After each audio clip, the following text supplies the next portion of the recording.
निवडणूक आयोगानं एकनाथ शिंदे यांच्या नेतृत्वाखालील गटाला खरी शिवसेना म्हणून मान्यता दिली आणि पक्षाचं मूळ नाव शिवसेना तसंच धनुष्यबाण हे अधिकृत चिन्ह सुद्धा एकनाथ शिंदे यांच्या गटाला बहाल केलं। निवडणूक आयोगाच्या या निर्णयाला उद्धव ठाकरे गटानं सर्वोच्च न्यायालयात आव्हान दिलं। 6 ऑगस्ट रोजी या प्रकरणाची सुनावणी पुन्हा एकदा सुरू झाली। महाराष्ट्राच्या राजकारणाला कलाटणी देणाऱ्या एका महत्त्वाच्या कायदेशीर संघर्षात आज सर्वोच्च न्यायालयात पुन्हा एकदा जोरदार खडाजंगी पाहायला मिळाली। ठाकरे गटाची बाजू मांडताना ज्येष्ठ वकील कपिल सिब्बल यांनी निवडणूक आयोगाच्या अधिकार क्षेत्रावरतीच आणि कार्यपद्धतीवरती थेट सवाल उपस्थित केले। तर दुसरीकडे या सुनावणी दरम्यान न्यायमूर्ती जोयमाला बागची यांनी विचारलेल्या काही तीक्ष्ण प्रश्नांमुळे या खटल्याला अत्यंत रंजक वळण सुद्धा मिळाले।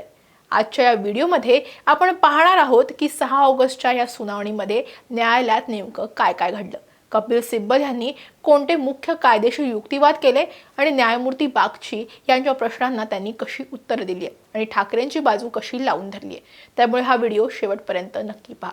नमस्कार, मी कोमल आचरेकर आणि तुम्ही पाहत आहात महाराष्ट्र टाइम्स ऑनलाईन। सुनावणीच्या सुरुवातीला ज्येष्ठ वकील कपिल सिब्बल यांनी शिवसेनेच्या पक्षांतर्गत घटनेचा मुद्दा अत्यंत प्रभावीपणे मांडला। कपिल सिब्बल न्यायालयात म्हणाले, 1999 ची पक्षाची घटना ही काही मूळ घटना नव्हती, ती स्वतः दुरुस्त केलेली घटना होती। 26 जुलै 2022 ला एक बैठक झाली। एकनाथ शिंदे आणि 2 नेत्यांनी त्या बैठकीला हजेरी लावली होती आणि त्यांनी शिवसेनेची 2018 ची घटना बदलली। मात्र युक्तिवाद घटना अस्तित्वात नसल्याचा केला जातोय असा मुद्दा कपिल सिब्बल यांनी मांडला। सिब्बल यांनी निवडणूक आयोगासमोर सादर केलेल्या पुराव्यांचा हवाला देत न्यायालयाचे लक्ष एका महत्त्वपूर्ण बाबीकडे वेधलं। ते म्हणाले की निवडणूक आयोगासमोरील सुनावणी दरम्यान दोन्ही गटांनी आपापल्या बाजूने प्रतिज्ञापत्र सादर केली होती। यामध्ये पक्षाची संघटनात्मक बाजू आणि विधिमंडळ बाजू अशा दोन्ही स्तरांवरील पाठिंब्याचा उल्लेख होता।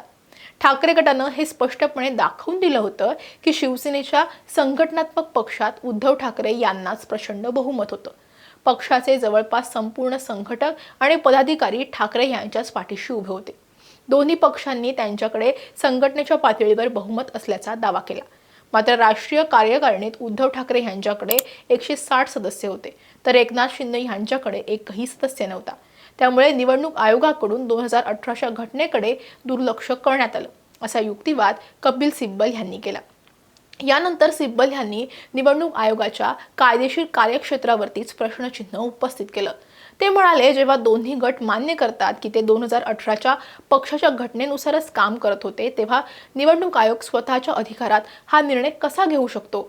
लोकप्रतिनिधी कायद्याच्या कलम 29A आणि निवडणूक आयोगाच्या स्वतःच्या मार्गदर्शक तत्वांचा विचार केला तर आयोगाला असा निवाडा करण्याचा किंवा हा न्यायनिवाडा करण्याचा कोणताही कायदेशीर अधिकार नाहीये।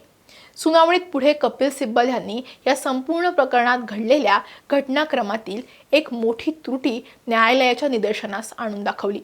सिब्बल यावेळी म्हणाले की माय लॉर्ड, मी अत्यंत संकोचानं सांगू इच्छितो, परंतु जर निवडणूक आयोगानं आमदारांच्या अपात्रतेचा निर्णय हा होण्यापूर्वीच राजकीय पक्ष कोणता किंवा खरा कोण हे ठरवलं तर हीच सगळ्यात मोठी समस्या निर्माण होते।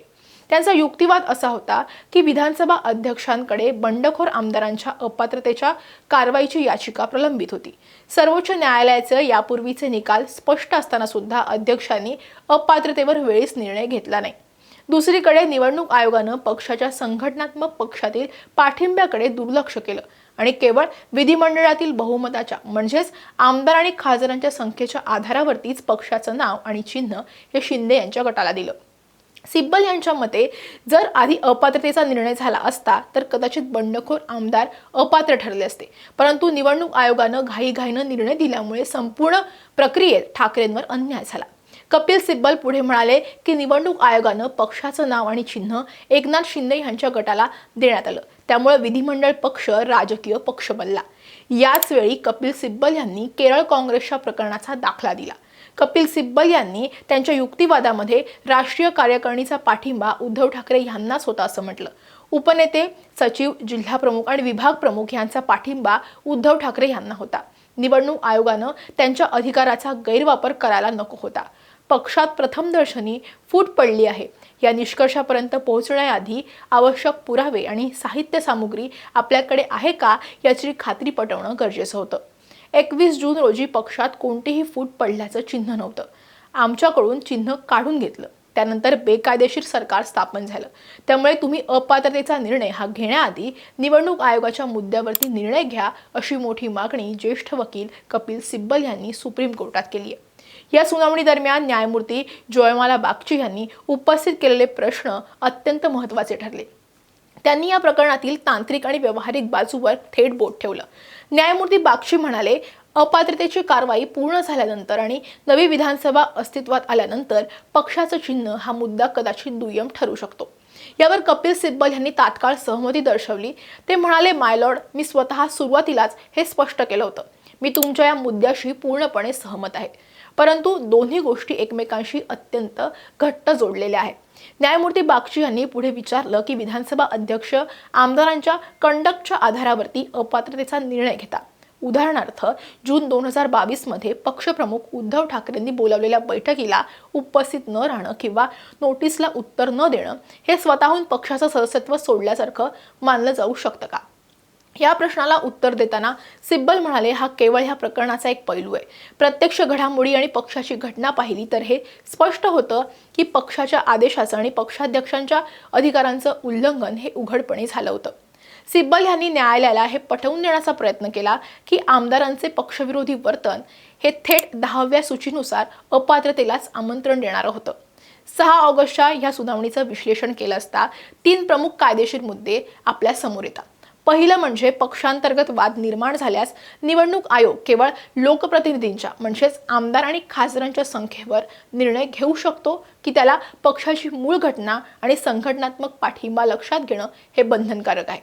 दुसरं, आमदारांच्या अपात्रतेचा खटला अध्यक्षांकडे प्रलंबित असताना निवडणूक आयोगानं निर्णय देणं हे कितपत योग्य होतं.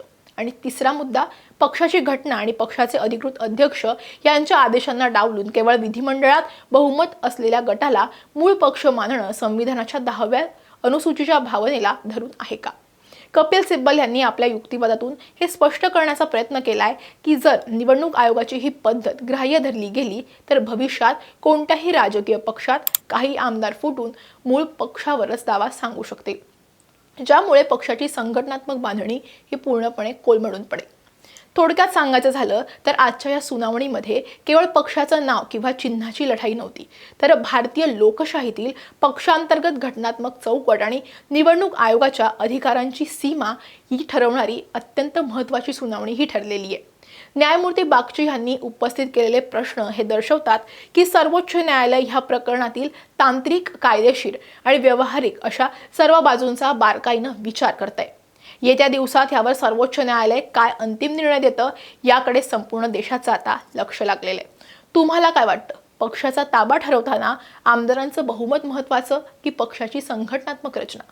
तुमच्या प्रतिक्रिया आम्हाला कमेंटमध्ये नक्की कळवा.